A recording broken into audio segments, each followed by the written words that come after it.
Una mujer de Tasos, como resultado de un dolor justificado, se volvió lúgubre, sufría insomnio, perdió el apetito, tenía miedo y hablaba demasiado, mostraba un gran abatimiento, utilizaba un lenguaje sin sentido, padecía dolores intensos, brincaba y no podía ser sujetada.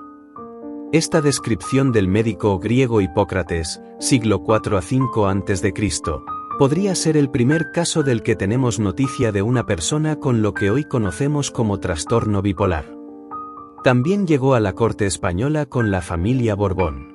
Tanto Felipe V como su hijo Fernando VI sufrieron graves episodios maníacos que les mantenían despiertos durante la noche y les provocaban ataques de violencia contra ellos mismos, sus esposas y cortesanos. Tras varios intentos de suicidio, Fernando VI murió a los 45 años postrado en su cama y entre convulsiones. Incluso Jorge III de Inglaterra se halla envuelta en controversia. Al tradicional diagnóstico de porfiria se suman voces que claman que, en realidad, padecía trastorno bipolar. Como quiera que fuese, sufrió en sus propias carnes los tratamientos más salvajes de la época, sangrías, purgas y reclusión con camisa de fuerza durante meses.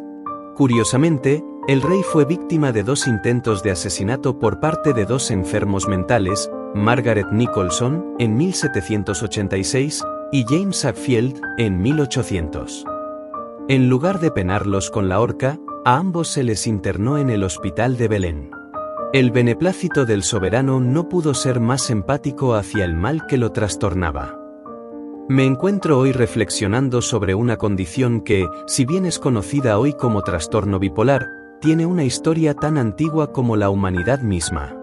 En la antigua Grecia ya se conocían las variaciones de humor y temperamento.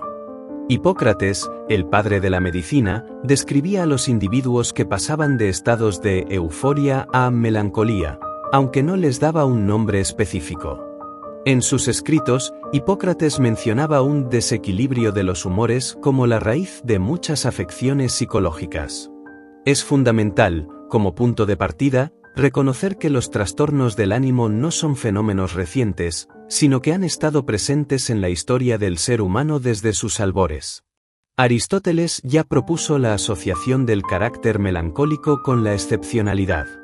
También se preguntó la razón por la que todos los que sobresalían en filosofía, poesía o las artes eran melancólicos.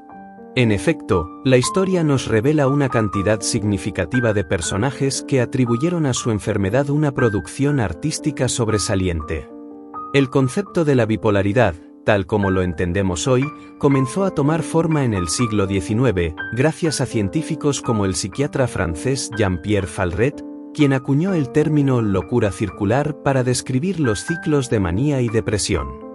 Años más tarde, en 1854, el médico alemán Emil Kraepelin, en su obra monumental sobre psiquiatría, estableció una distinción más precisa entre los distintos trastornos mentales, y fue él quien, finalmente, comenzó a delimitar lo que hoy conocemos como trastorno bipolar. Sin embargo, el término bipolar no sería utilizado hasta bien entrado el siglo XX. La bipolaridad es un trastorno del ánimo caracterizado por ciclos alternantes de manía, o hipomanía, y depresión. Durante los periodos maníacos, la persona puede sentirse eufórica, llena de energía, incluso capaz de lograr hazañas grandiosas. Pero cuando llega la depresión, el alma se ve sumida en la oscuridad más absoluta, como si la vida misma perdiera todo sentido. No olvidemos que algunos psiquiatras consideran, como Aristóteles hace siglos, que los genes implicados en las enfermedades afectivas, como el trastorno bipolar, son los mismos que contribuyen al desarrollo de temperamentos geniales. O, como dirían los antiguos, que la melancolía es el precio a pagar por la sabiduría. Sí, señores, ese trastorno parece uno de los ingredientes para que una persona sobresalga sobre el promedio y sea considerada casi como genio, y es la fuente de su creación. Como fue el caso de estos 3 personajes: Virginia Woolf, Winston Churchill y Friedrich Nietzsche. En el caso de Virginia, en 1895 sufrió su primera crisis depresiva tras la muerte repentina de su madre a causa de una fiebre reumática. 1904 sufrió su primer gran brote y su primer intento de suicidio. Entre 1913 y 1915 sufrió el periodo más grave de su enfermedad, con frecuentes intentos de suicidio. Se suicidó a los 59 años, sumergiéndose en el río Ouse, con los bolsillos del abrigo llenos de piedras. Wolff consideraba que su locura era la fuente de sus creaciones y escribía para alejar el dolor. En sus escritos, sobre todo autobiográficos, reflexionaba sobre la enfermedad y la necesidad de escapar de ella a través de la creación. Para algunos expertos en medicina y psiquiatría, la depresión, el desorden bipolar y la ansiedad no incapacitan para desempeñar un cargo público. Es más, pueden preparar a una persona para el liderazgo. Winston Churchill es un ejemplo. Quien ha sido considerado como uno de los grandes estadistas de la historia contemporánea y uno de los artífices de la victoria aliada sobre la Alemania nazi en la Segunda Guerra Mundial, no podía ser una persona corriente. Era, según lo describió uno de sus jefes de Estado Mayor, una masa de contradicciones. De humor variable, su talante pasaba de ser angelical a ser una explosión de furia. No había medias tintas en su constitución. Fue un producto de la naturaleza único. Irrepetible. Y, sin embargo, sufrió algo muy común. Churchill era depresivo. Las posibles causas. La falta de afecto familiar en su infancia. Su ceceo al hablar. Su complejo de inferioridad tras los fracasos militares de 1915. Además, comer, beber y fumar formaban parte de su cotidianidad, y lo hacía sin límites razonables. Las anginas de pecho, hipertensión, arteriosclerosis, coágulos sanguíneos y trombosis fueron el resultado a tanta desmesura. La pregunta médica en torno a Churchill ha sido si sufría una simple depresión o depresión maníaca.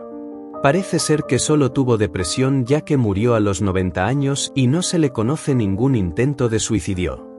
Quizás de forma inconsciente sí lo tuvo porque Winston Churchill fumaba unos 10 puros al día y era alcohólico. Bebía de todo, whisky, vino, brandy, champagne, lima roses, etc. En el caso de Friedrich Nietzsche desde su adolescencia padeció migrañas y una delicada salud. Parece ser que, a los 28 años, el filósofo alemán tuvo su primer episodio depresivo, acompañado de pensamientos suicidas. 10 años después empezó a sufrir ataques maníacos e hipomaníacos, que era una forma leve de manía. Pero Nietzsche agradece a su enfermedad y a todo lo que era imperfecto en él el haberle proporcionado un centenar de puertas traseras de escape. Las posibles causas fueron: en la historia familiar predominaban las enfermedades mentales. 2 tías maternas tuvieron una enfermedad psiquiátrica, una de ellas se suicidó. Un tío materno desarrolló un trastorno mental en la 6ª década de la vida. Otro tío materno murió en un asilo. El padre de Nietzsche murió a los 35 años, se le describió como autista y estar en ausencia meses previos al fallecimiento. La autopsia habría revelado un reblandecimiento cerebral. Pero no solo las celebridades tienen que lidiar con la bipolaridad. En la vida cotidiana, miles de individuos, invisibles a los ojos de la sociedad, enfrentan este trastorno con una lucha silenciosa, una batalla constante entre los extremos del ser. El estigma, por desgracia, sigue siendo una sombra que dificulta el acceso a tratamiento y comprensión. Hoy, la ciencia médica ha avanzado mucho en el tratamiento de la bipolaridad. Las terapias psicológicas y los fármacos estabilizadores del ánimo, como el litio, han permitido a muchos encontrar un equilibrio. Sin embargo, el conocimiento sigue siendo insuficiente, y aún queda un largo camino por recorrer para desterrar el estigma y ofrecer a quienes padecen de esta enfermedad la dignidad y el respeto que merecen. La bipolaridad es, entonces, una condición que nos recuerda la fragilidad humana, la oscilación constante entre el éxtasis y la desesperación. A veces, parece que la historia de la humanidad misma es una danza entre estos dos polos. Como diría el mismo Marco Aurelio, la vida no es buena ni mala, sino que depende de nuestra capacidad para aceptar y adaptarnos. Y así, en la aceptación de nuestra naturaleza dual, podemos encontrar no solo consuelo, sino también fuerza. Te agradezco mucho haberme escuchado, no te olvides suscribirte y darle like, nos vemos. en nuestro próximo relato.